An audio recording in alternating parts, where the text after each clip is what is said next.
મિત્રો, ગુજરાતના સાંસ્કૃતિક વારસાના સ્થળો જોઈએ છીએ એમાં અમુક જોવાલાયક સ્થળો ખાલી એમસ્થી એક નજર કરી લઈએ.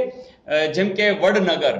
તો ત્યાં આપણે જે કીર્તિ તોરણ છે, પથ્થરના બે સ્તંભ ઉપર જે કમાન જેવી રચના છે, એ ખાસ જોવા જેવું છે. વડનગરનો કિલ્લો પણ જોવા જેવો છે. શર્મિષ્ઠા તળાવ પણ વડનગરનું જોવા જેવું છે. આ સિવાય શામળાજીનું મંદિર, તો એ મેશ્વો નદી કિનારે છે. એકદમ પ્રાચીન યાત્રા સ્થળ તરીકે શામળાજીનું મંદિર છે. એની અંદર પણ જે સ્થાપત્ય કલા છે એ બે નમૂન છે. આ સિવાય ગુજરાતની અંદર ક્ષત્રપ કાળની અંદર દરમિયાન જે સ્તૂપ અને વિહારો હતા એમાંના આ સ્થળો છે. બોરદેવી, જે જુનાગઢ જિલ્લાની અંદર છે, અને દેવની મોરી, એ શામળાજીથી નજીક છે. તો આટલી વાત ફરીથી વડનગરની અંદર તોરણ, કિલ્લો અને શર્મિષ્ઠા તળાવ. શામળાજીનું મંદિર છે એ મેશ્વો નદીના કિનારે છે. એ પ્રાચીન યાત્રા સ્થળ છે. એનું સ્થાપત્ય જબરજસ્ત છે. આ સિવાય સ્તૂપ અને વિહારની અંદર કે જે છત્રપ કાળની અંદર જે થયેલું, એ બોરદેવી અને દેવની મોરી. બોરદેવી છે એ જિલ્લો જુનાગઢ છે, અને દેવની મોરી છે એ શામળાજીની નજીક છે. આ સિવાય વાત કરવી છે આપણે ગુફા સ્થાપત્યની. તો ગુફા સ્થાપત્યના જે સ્થળો છે એ યાદ રાખવા માટે ફરીથી એક આપણે નાનકડું વાક્ય જોઈએ. મિત્રો, ગુફાની અંદર યાદ રાખવા માટે આ સ્થળોનું નામ જરાક યાદ રાખશો કે સાણા બાવાને કોડિયા ખપે.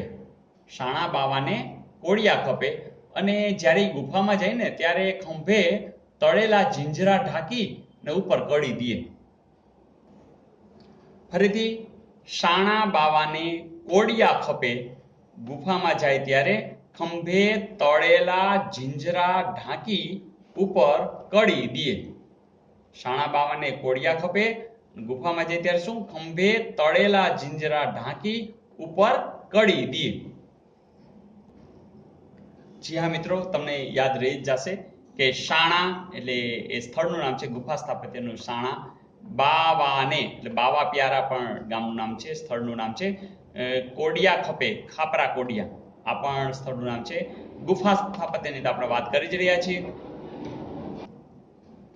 ખંભે એટલે ખંભા લીડા, તળેલા એટલે તળાજા, ઝીંઝરા એટલે ઝીંઝુરી ઝર, ઢાંકી એટલે ઢાંક છે, ઉપર ઉપરકોટ, અને કડિયા ડુંગર. ફરીથી, ગુફા સ્થાપત્યમાં સાણા, બાવા પ્યારા, ખાપરા કોડિયા, ખંભાલીડા, તળાજા, ઝીંઝુરી ઝર, ઢાંક, ઉપરકોટ અને કડિયા ડુંગર. તો ફરીથી વડનગરની પણ ખબર છે, શામળાજીના મંદિરની પણ ખબર છે, સ્તૂપ વિહાર, બોરદેવી અને દેવની મોરી છે એ પણ ખબર છે, અને ગુફા સ્થાપત્યના પણ આટલા બધા નામ તમને બરાબર યાદ છે.